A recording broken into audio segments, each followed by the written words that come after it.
이제 1절부터 오늘 노래 찬송 가사인 3절까지 읽겠습니다.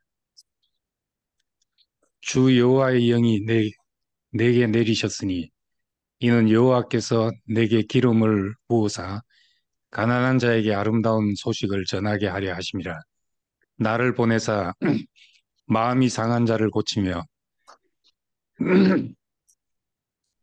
포로된 자에게 자유를 갇힌 자에게 노임을 선포하며 여호와의 은혜의 해와 우리 하나님의 보복의 날을 선포하여 모든 슬픈 자를 위로하되 무릇 시온에서 슬퍼하는 자에게 화관을 주어 그 죄를 대신하며 기쁨의 기름으로 그의 그 슬픔을 대신하며 찬송의 옷으로 그 근심을 대신하시고 그들이 의의 나무 곧 여호와께서 심으신 그 영광을 나타낼 자라 일컬음을 받게 하려 하심이니라.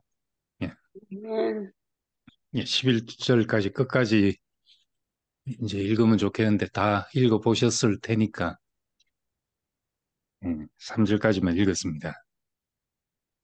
이 이사야는 그 암울한 이스라엘의 그 역사 속에서 희망과 위로를 이제 선포하는 이제 그런 말씀입니다. 특히 이사야 40장부터 이제 제2 이사야서는 그 이스라엘에 대한 희망이 가득 찬 메시지고 이것은 이제 인류의 희망이 되어서 나중에 신약에 오면 이 희망이 그 메시아의 희망 그리고 새 예루살렘의 희망이 됩니다. 네, 여기 여호와의 영이 내게 내리셨으니 이는 여호와께서 내게 기름 부으사 하고 한 이사야 61장 1절부터 1절, 2절 이 말씀은 예수님이 사역을 시작할 때 어떤 자신에게 준 소명으로 인용한 말씀입니다. 누가복음 4장 이제 16절부터 22절까지 보면 어, 책을 펴서 이제 이 얘기를 시작하시는데 이사야서를 갖다 주니까 이사야서에서 이 부분을 찾아서 이제 읽으시면서 이것이 오늘날 어, 내게 응하였다 이렇게 말씀을 했습니다. 61장 1절 2절은 예수님의 소명의식을 갖게 한 이제 그런 말씀입니다. 아, 이 일을 내가 해야 되는구나. 내가 맡아야 되는구나. 이런 어떤 생각을 하게 된 것입니다. 근데 내게 기름을 부으셨다 했는데 이 기름 부었다는 말이 메시아입니다. 그래서 메시아라는 그 단어가 여기서 유래를 하게 된 것입니다. 주께서 내게 기름을 부으셨다. 기름 부음이 메시아죠. 여기서 나로 이야기하고 있는데 여호와의 영이 내게 임하셔서 내게 기름 부으사 이렇게 하시는데 이 나는 이제 이 텍스트상 이사야가 쓴 글이니까 이사야가 자기 자신을 이야기한 그런 글입니다. 근데 예수께서 이 말씀을 이제 자신을 두고 한 말씀이라고 그렇게 해석한 것입니다. 그 성경은 항상 그렇게 이해되고 해석될 수 있습니다. 예수님은 이 구약에 있는 모든 말씀을 이것이 내게 대하여 증거하는 것이다. 이렇게 이야기를 했고, 지난주에도 말했지만은, 바울은 이 모든 약속이, 이 모든 약속이, 우리에게 하나님의 모든 약속은 그리스도 안에서 모든 사람에게 이해가 된다. 그러므로 아멘하여 하나님께 영광을 돌리게 된다. 하였으니까, 이제 이 말씀을 우리는 우리 말씀으로 나에게 주신 말씀으로 그렇게 알아도 무방한 말씀입니다. 그래서 성경을 궁극적으로는 모든 말씀을 나에게 적용하고 내가 경험하는 할 수 있는 말씀으로 그렇게 이해하게 됩니다. 근데 이제 우리가 궁금한 것 하나가 예수님은 어떻게 자신이 메시아라는 것을 알았고 어떻게 그분은 눈이 뜨여서 새로운 신약의 세계를 여셨는가? 어떻게 예수님에게만 그런 특별한 계시가 왔으며 본인이 메시아라는 걸 그렇게 자각하셨는가? 이 말씀이 이사야가 한 이 말씀이 나에게 한 말씀이라고 그렇게 해석했나 하는 겁니다.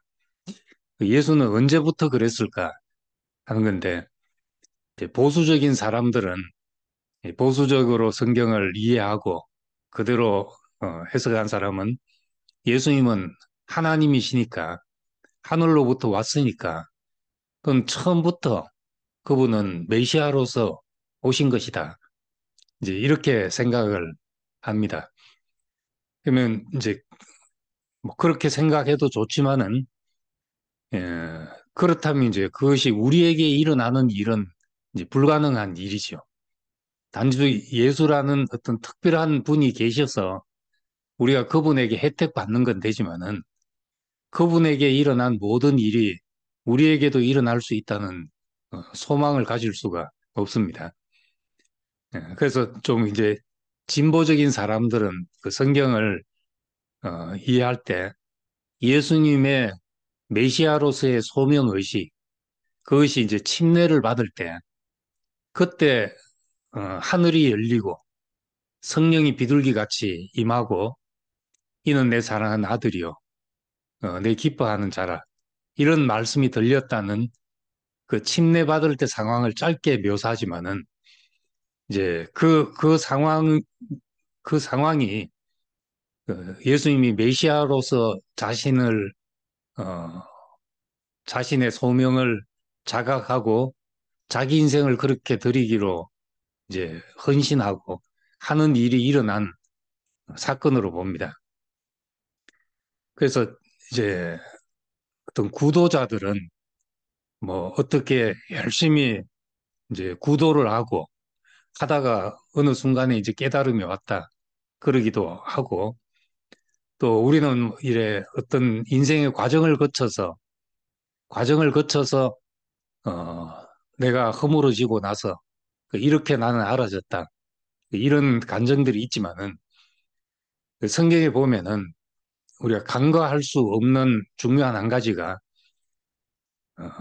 주의 영이 임하셨으니 오늘 1절 말씀처럼 여호와의 영이 내게 내리셨으니 이는 여호와께서 내게 기름을 부으셨다 하는 이 경험이 우리 뭔지 다 모르지만은 그 분명히 이런 경험이 있었을 것이라는 겁니다.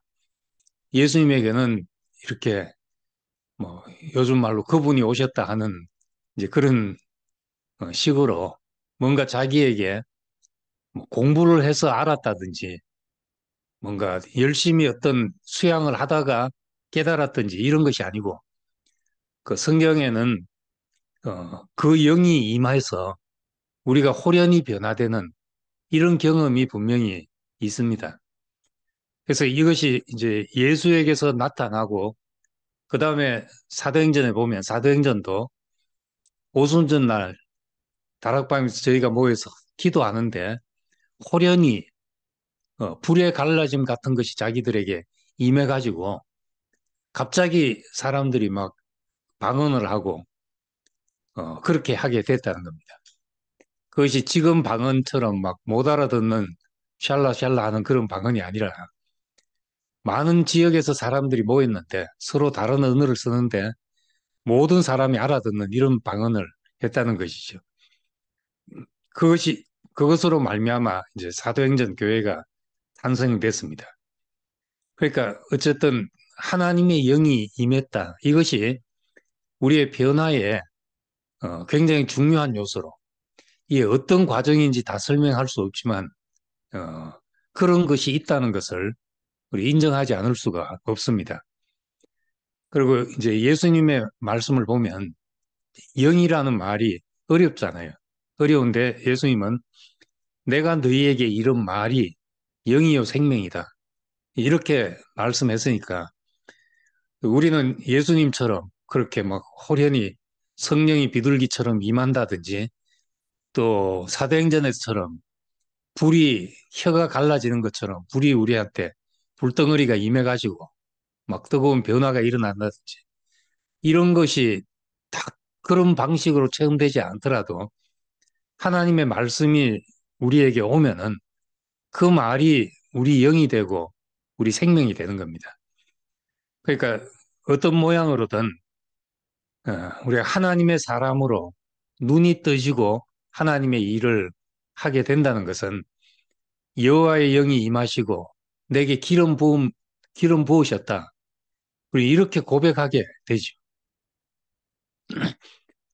저는 이제 어릴 때부터 교회 다니고 이런 사람들은 어떤 극적인 체험이라든지 이런 게 잘 없습니다. 그런데 중간에 뭔가 막 파란만장한 인생을 살다가 꺾여지고 한 사람들은 그런 극적인 변화가 있고 한데, 전 옛날에는 이제 그런 것이 늘 부러웠죠. 근데 지나고 보니까 이제 각자에게 주신 은혜가 있어서 그런 사람은 그런 사람대로 또 과정을 심하게 겪게 되고 또 저처럼 이런 길로 인도받은 사람들은 그런 길 안에 있는 또 은혜가 있고 다 사람들의 그 받는 모양은 다르지만은 지나고 나서 우리 인생도 한마디로 말한다고 한다면 여호와의 영이 우리에게 임하셔서 나에게 기름 부으셨구나. 이렇게 우리는 고백하게 되죠. 예, 성령이 하셨다. 성령이 행하셨다. 성령이 우리를 이끄셨다. 하는 말은 뭐 하나님이 일일이 나에게 이렇게 지시해서 내가 따라간다는 말보다도 우리 인생을 돌아볼 때 우리가 그렇게 고백하게 되는 겁니다.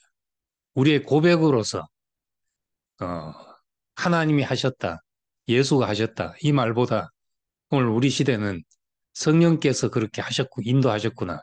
이런 고백을 하게 되는데 이제 구약의 이사야 61장 1절 말씀이 그런 고백과도 같습니다. 하나님의 영이 내가 임하셨고 기름 부으셨다. 우리는 그것이 말씀을 듣고 그 생명을 맛보고 하는 것이 늘 우리에게 기름 부어지는 과정이고 기름 부어지는 삶을 누리게 되는 겁니다. 가난한 자에게 기름을 부어서 가난한 자에게 아름다운 소식을 전하게 하려 하심이라. 나를 보내사 마음이 상한 자를 고치며 포로된 자에게 자유를 갇힌 자에게 노임을 선포하고 했는데 어, 기름을 부으신 이유는 가난한 자에게 아름다운 소식을 전하게 하려 한다 하는 겁니다. 정말 마음이 가난한 사람들, 어, 마음이 상한 자들, 이 상한 마음을 싸매주고 포로된 자에게 자유를 주고 갇힌 자에게 노임을 주고 모든 슬픈 자를 위로한다. 이런 소명이 예수님에게 있었던 겁니다. 전 우리도 좀 여기 있는 모든 분들이 사실은 한번 큰 상처를 겪었잖아요.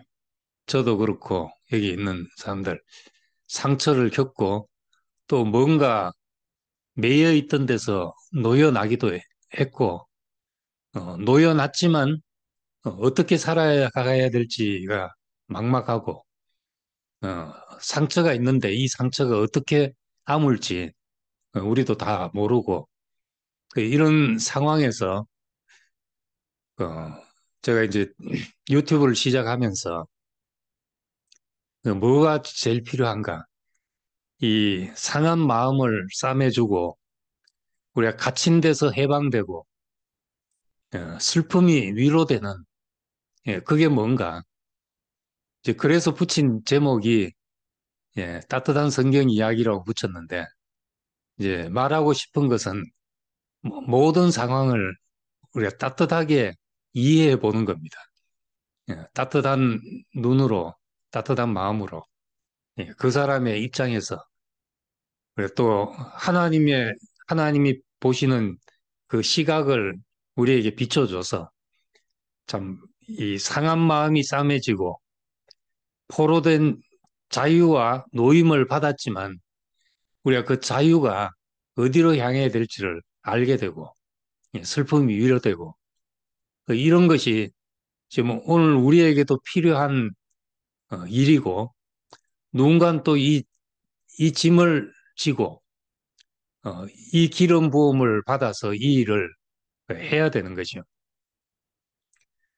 저는 요즘 안 하던 기도를 정말 하게 되는데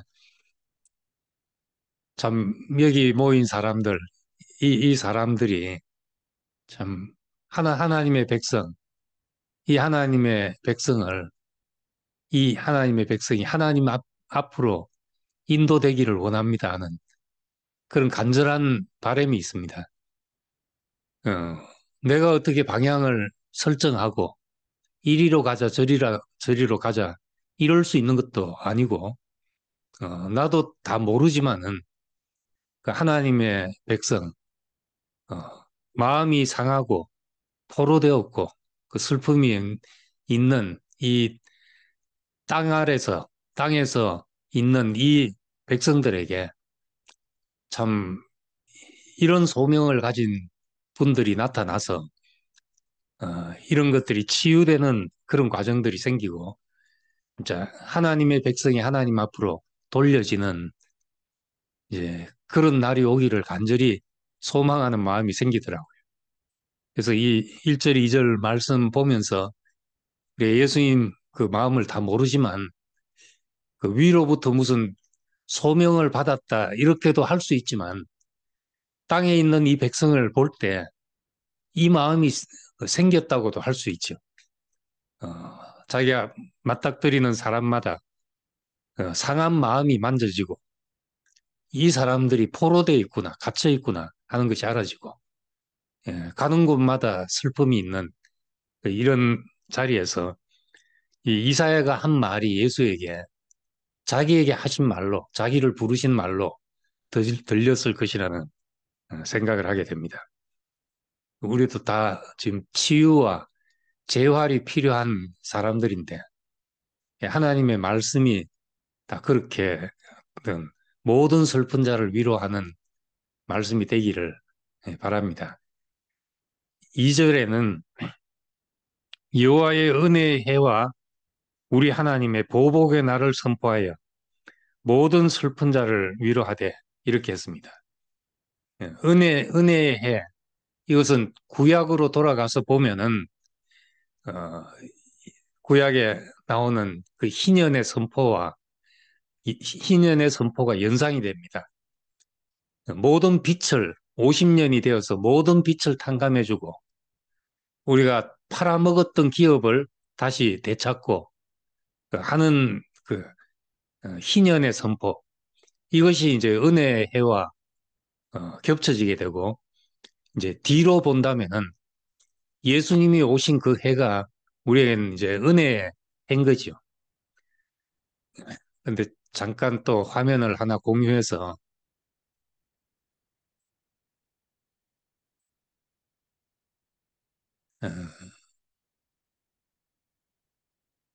어, 잠깐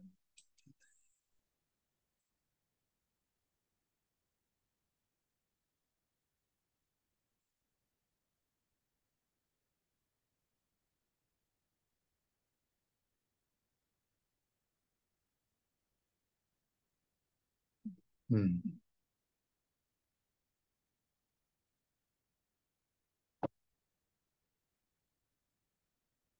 예스.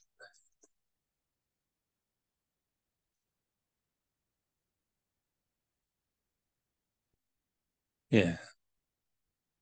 지금 이사야 61장 1절 2절에는 읽은 대로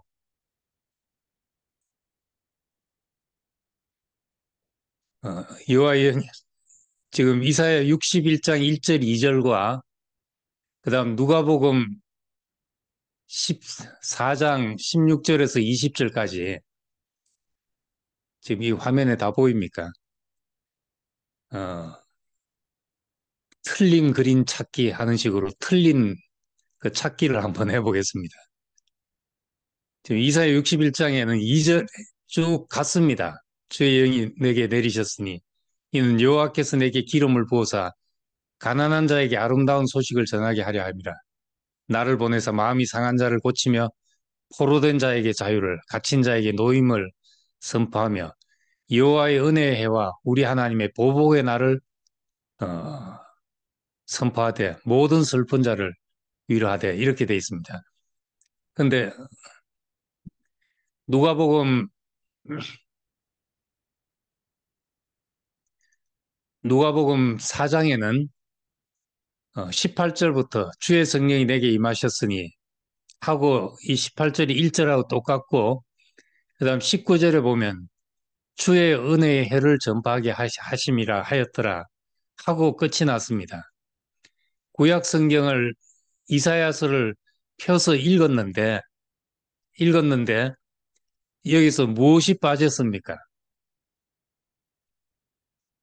19절과 2절을 비교해 보면은 여호와의 은혜의 해와 우리 하나님의 보복의 날을 선포하여 모든 슬픈 자를 위로하되 이게 이사야서에 있는 원문입니다. 근데 예수님이 이사야서를 펴서 읽었는데 그 회당에 들어가니까 예수님이 책을 편 게 아니라 회당에 있는 사람이 이사야의 글을 펴드렸는데 책을 펴서 이렇게 기록된 데를 예수님이 찾아서 읽었습니다. 그럼 그대로 읽었는데 19절에 보면 주의 은혜의 해를 전파하게 하려 하심이라 이렇게 끝났습니다. 그 뭐가 빠졌습니까? 우리 하나님의 보복의 날을 선포하여 이게 빠졌지요.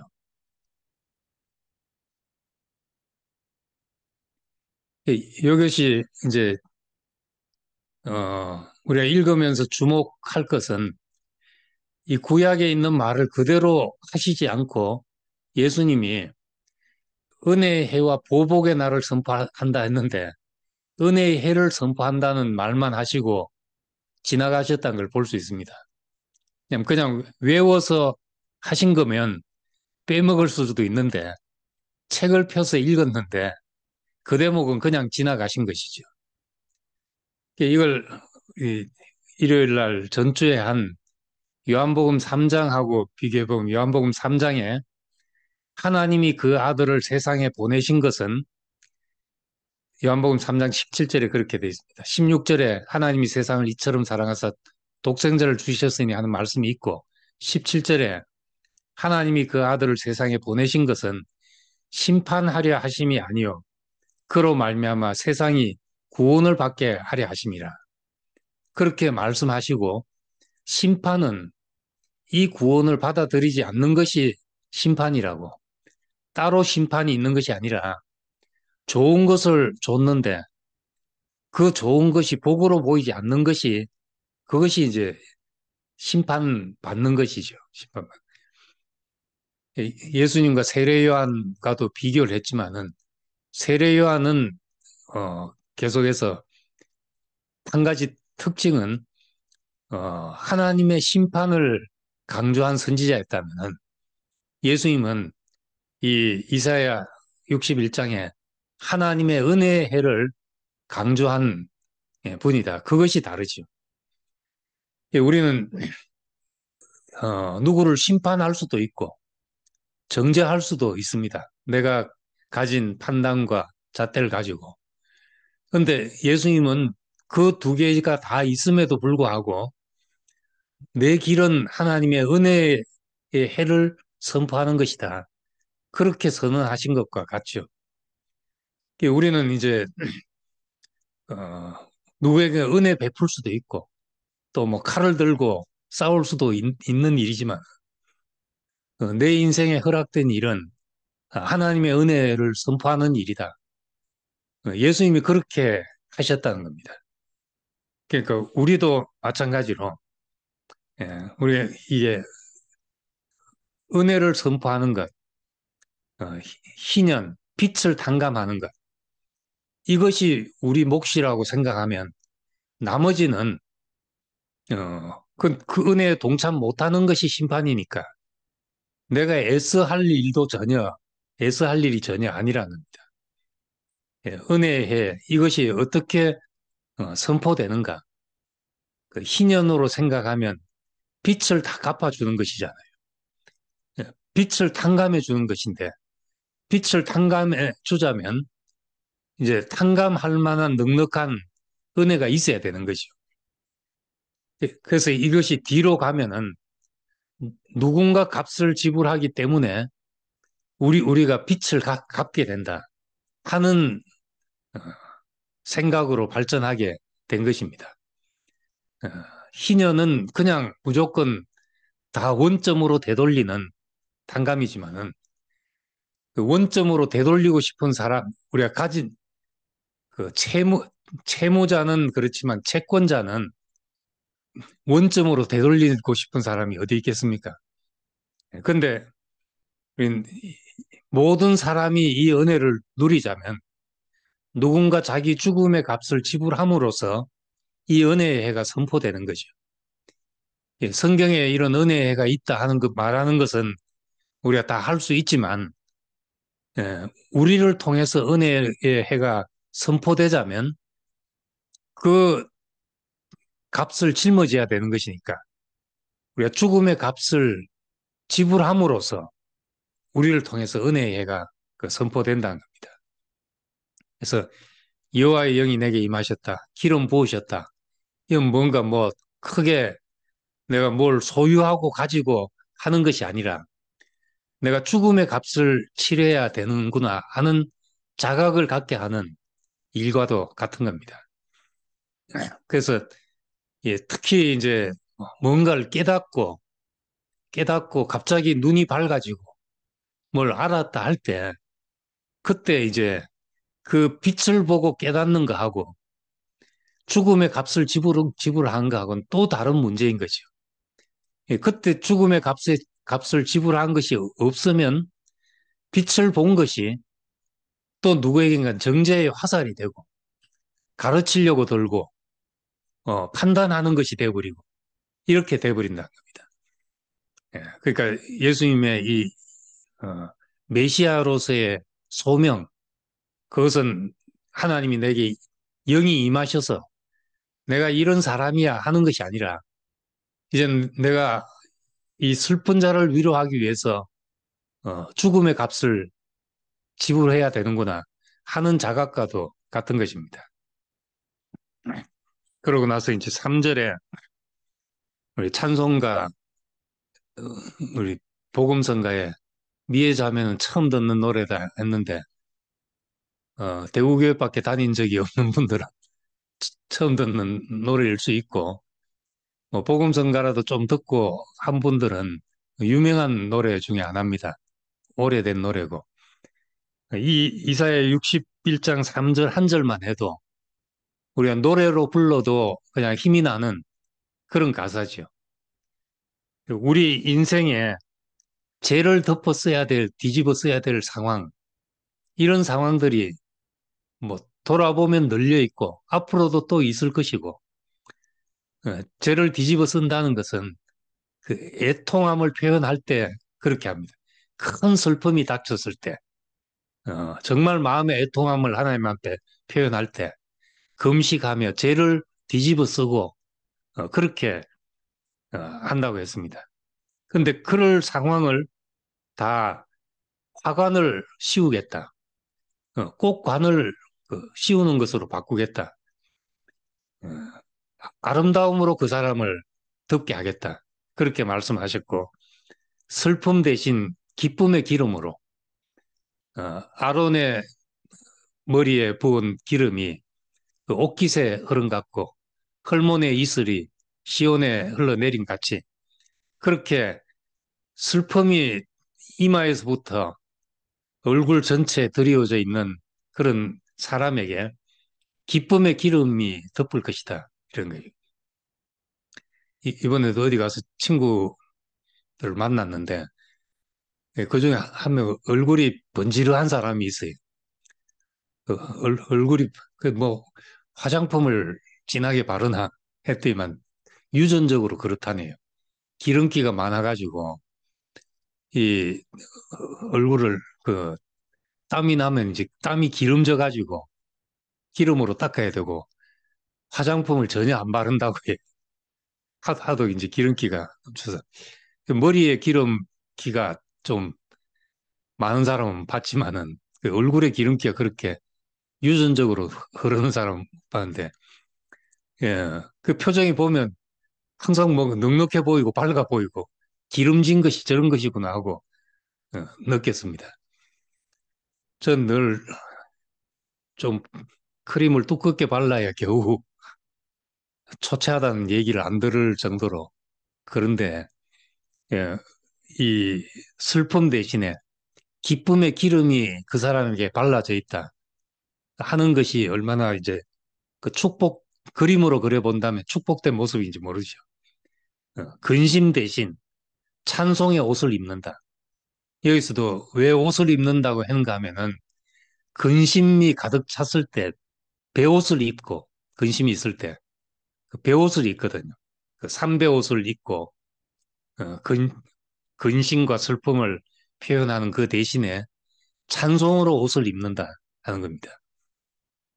늘 입에서 찬송이 떠나지 않는 사람, 예, 그런 사람을 소변 마려운 게 아니라 찬송 마려운 사람이라 그러는데 어, 찬송이 마려운 사람, 우리 그런 사람들이 많아가지고 시작할 때 노래 안 부르면 안 되는 그런 사람, 우리 미애자매 같은 사람이 매주 나오기를 바랍니다.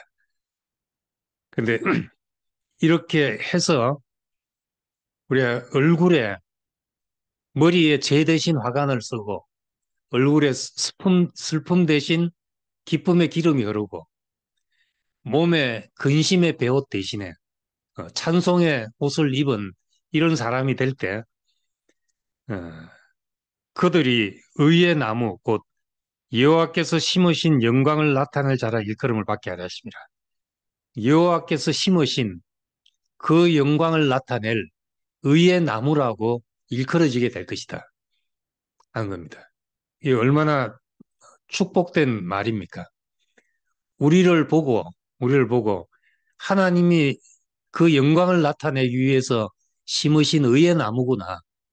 이렇게 불려지는 사람이 되게 할 것이다 하는 거죠.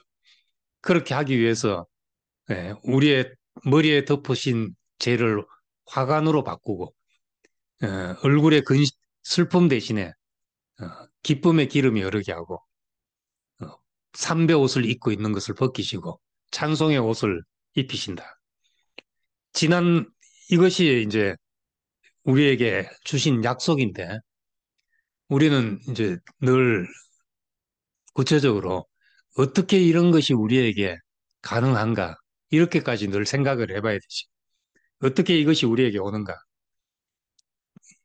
우리에게는 그리스도가 오면 그리스도가 오고 그리스도가 내 인생의 목표로 보이고 하나님이 나를 그리스도 안으로 부르셨다는 것이 나에게 눈이 열리게 되면 지난날의 모든 아픔이나 의문이나 슬픔과 근심과 이런 일들이 다 축복으로 바뀌어지는 사건이 된다는 겁니다. 그때 우리는 이제 화관을 쓰고 기쁨의 기름과 찬송의 옷을 입은 사람이 되는 거죠. 우리가 이런 사람으로 가면 어, 우리 자신이 사람을 치유하고 자유케 하고 살리는 일에 쓰이는 그런 경험을 하게 되고 그때 내 인생의 모든 것이 이제 보상이 되는 겁니다. 아, 이때를 위해서 이렇게 됐구나. 이때를 위해서 하신 일이구나. 이렇게 보상이 되죠. 캐나다 제가 처음 갔을 때, 어, 처음 갔을 때 이제 한 분을 만나가지고 뭐 찢고 뽑고 많은 과정을 겪고 나서 이제 그 한 분이 간증을 하시면서 그분이 이제 5살 때 엄마가 자기를 이제 버리고 떠나셨고 살기가 너무 힘들어서 이제 큰 집에 맡기고 떠나서 일생 그 분리불안에 시달리고 정신과 치료를 받아야 되는 사람으로 살고, 사람을 만나면 그 불안감 때문에 이제 공격적인 행동을 먼저 하고, 공격적인 행동을 해도 그것이 받아들여지면 이제 그 사람한테 좀 마음을 열고 늘 그런 방식으로 대하던 사람인데, 그 자기가 이제 이 그리스도를 알고 나서 이 새로운 하나님의 축복의 경륜을 알고 나서 자기의 지난날의 모든 인생이 오늘로서 보상이 됐다, 이런 감정을 하는 거예요. 그 감정이 저한테는 지나간 모든 것에 또 보상이 되는 거예요. 아, 이 사람을 위해서 이런 일이 있었구나. 이때를 위해서 있었구나. 이렇게 보상이 되는 겁니다. 그래서 이 3절의 이 소망이 참 우리 노래가 되고 우리 찬송이 되기를 원합니다. 우리도.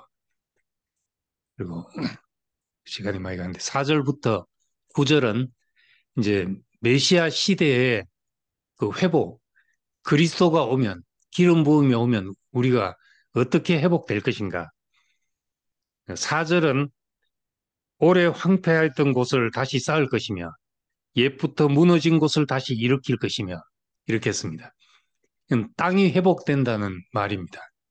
황폐했던 곳, 무너진 곳이 다시 쌓고 다시 일으켜진다.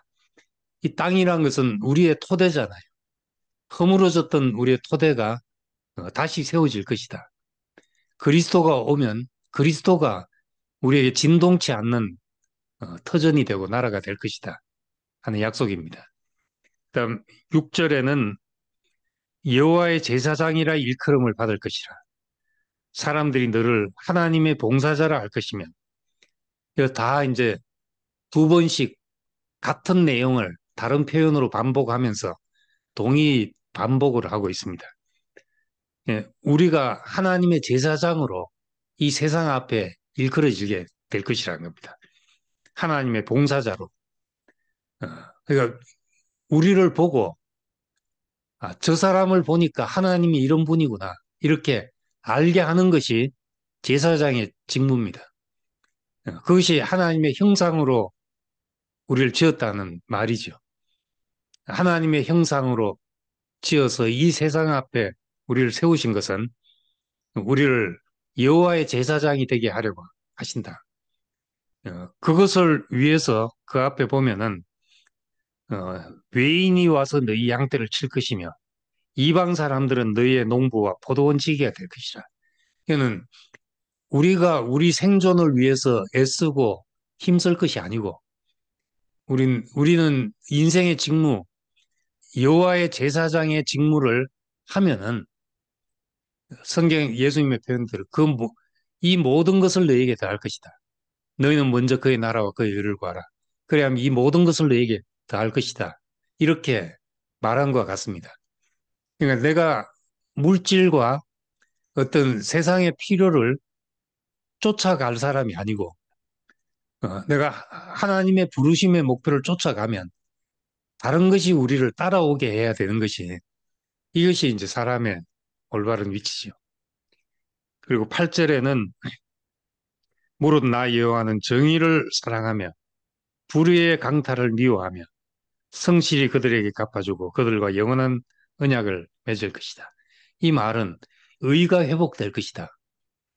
의가 회복된다는 것은 억울함이 없어지는 세상이 될 것이다 하는 겁니다.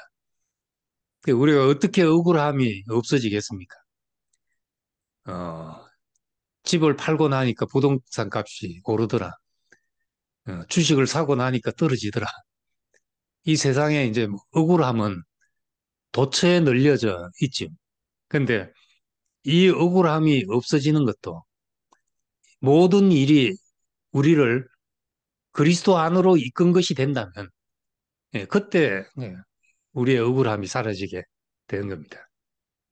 마지막 결론, 이제 10절, 11절은 이 모든 일이 하나님의 주권으로 성취된다는 약속이죠.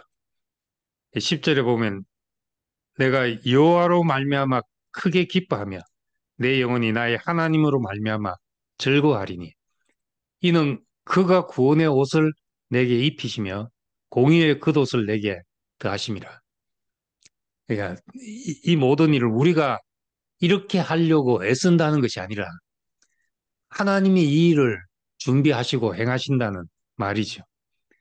예, 신랑이 사모를 쓰며 신랑이 제사장의 관을 쓰고 영광스러운 모습이 되고 신부가 자기 보석으로 단정한 같이 되게 할 것이다. 그래서 우리는 궁극적으로 이 신랑을 기다리는 신부로 사는데 우리가 우리 자신을 단장하는 것이 아니라는 것이요. 에베소서 5장 26절에 봐도 물로 씻어 말씀으로 깨끗게 하사 거룩하게 하시고 티나 주름 잡힌 것이 없이 자기 앞에 영광스러운 신부로 세우사 티나 주름 잡힌 것이 없게 하신다 하는 것이 그것이 우리가 화장하고 있으란 말이 아니라 하나님이 우리를 단장하신다는 말씀입니다. 그리고 요한계시록에 하늘로부터 내려오는 새 예루살렘 성도 사람이 손대지 않았다는 말이죠. 그래서 우리는 그 서로에 대해서도 마찬가지지만은 내가 나를 고치려는 노력, 내가 옆에 있는 형제를 바꾸려는 노력은 다 무익한 것이고 하나님이 우리를 단장하신다는 이 소망으로 사는 것입니다. 그리고 11절에 땅이 싹을 내며 동산이 거기 뿌린 것을 움돋게 함같이 이 말은 땅이 싹이 땅에서 솟아나고 동산에서 뿌린 씨가 움이 돋는데 이 막을 길이 없다는 말입니다. 아스팔트에도 풀이 솟아나는 데가 있거든. 생명이 솟아나는 데는 콘크리트도 막을 수 없는, 아스팔트도 막을 수 없는 힘이 있죠. 그렇게 함과 같이, 그렇게 함과 같이 주 여호와께서 공의와 찬송을 모든 나라 앞에서 솟아나게 하신다. 하나님의 이 모든 약속이 마치 풀이 돋아나는 것을 막을 수 없듯이 누구도 막을 수 없이 하나님의 공의와 찬송이 나타나게 하실 것이다. 그래서 이런 어떤 확신을 세례 요한은 너희가 회개치 않으면 너희가 하나님의 자녀라 자랑하지 말라. 이 돌들로도 하나님의 찬송이 되게 할 수 있다. 하나님의 찬송이 되게 하는 이 일을 하시는 것은 누구도 막을 수 없다는 말입니다. 그래서 우리는 왜 하나님의 말씀이 이런 말씀이 필요한가? 우리 사정을 돌아보면 좋을 때도 있고 희망이 있을 때도 있고 또 우리의 사정을 보면 낙담이 되고 힘이 쭉 빠질 때도 있고 이게 뭐 되겠나 할 때도 있지만은 하나님의 약속을 보면 우리에게 꿈 같은 일들이 풀이 돋아나듯이 동산에 뿌린 씨앗이 자라나듯이 그렇게 날 것이다. 이건 누가 막을 수 있는 것이 아니다. 우리 이 확신이 있으면은 우리는 정말 모든 근심과 슬픔과 이것을 기쁨의 기름으로 찬송의 옷으로 바꿔지는 일이 생겨날 것입니다. 참 이사야의 그 희망찬 이 메시지를 제가 너무 조용하게 이야기를 해서 죄송합니다. 아주 희망차게 이야기를 해야 될 텐데 각자의 마음에서 그 희망찬 확성기로 들리기를 바랍니다. 예, 감사합니다. 아멘. 아멘. 네.